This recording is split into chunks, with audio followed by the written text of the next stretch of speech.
C'est l'hiver à vif, du bleu jusqu'à l'horizon. Depuis des jours et des nuits, le ciel en masse humide et froide est venu s'écraser sur les terres. Seuls émergent les haies ou les clôtures qui les prolongent. Aujourd'hui, la campagne est figée, comme suspendue dans l'air sec. La bise ponce les doigts déjà couverts d'engelures. Les mitaines de grosse laine n'auront servi de rien. Les enfants des fermes, lorsqu'ils remontent sur la colline, ils fréquentent les écoles du bourg. Ils ont gravi pour s'élever pas à pas des rampes et des rampes d'escalier. Le chemin s'est à ce point rétréci qu'ils doivent marcher à la queue leu-leu.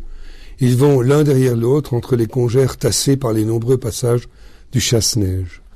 Car on attelle les chevaux de bon matin, avant la traite, pour redessiner les routes, traînant les 2 lourdes pièces de chêne assemblées en triangle.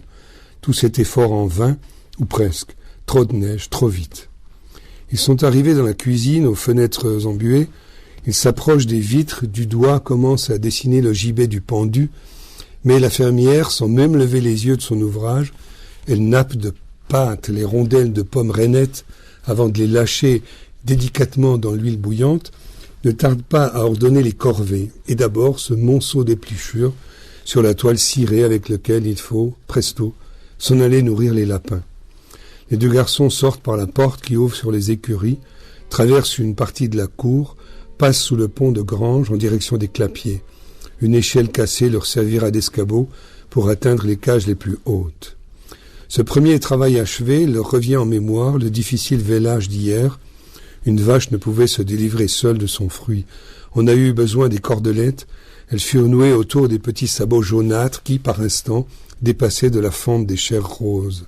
Et puis l'on s'y est mis à 4, tirer sur le chanvre. Les pattes arrière, le bassin, les épaules ont fini par surgir. Le veau, un mâle, ne respirait pas. Et la mère que l'on pique d'un coup de fourche pitoyablement se relève, se retourne, inquiète. On lui fait boire 1 litre de picrate, bien sucré.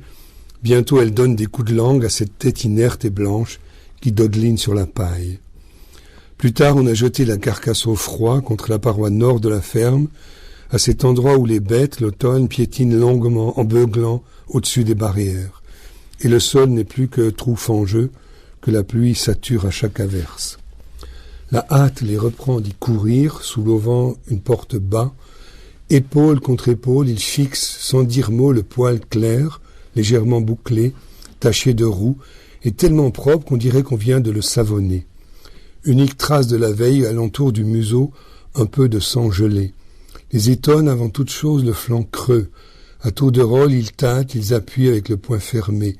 Les pattes sont raidies, impossible de les faire bouger en dépit de leurs efforts. Non, ils ne dorment pas, ils le savent. Une oreille est prise dans la neige glacée, l'œil visible aux longs cils d'albinos est clos. Ils reviendront demain et après-demain, toute la semaine, se pencher sur la maigre dépouille, questionner la roideur du sommeil. Après qu'aura passé les carisseurs, ils se souviendront de chaque détail du rite, quand la terre se crispe sous la neige, de leurs stations nombreuses et mystérieuses près du corps, dans le silence de verre. Et la mort, dans les rêves, portera longtemps le masque livide d'un veau mort-né.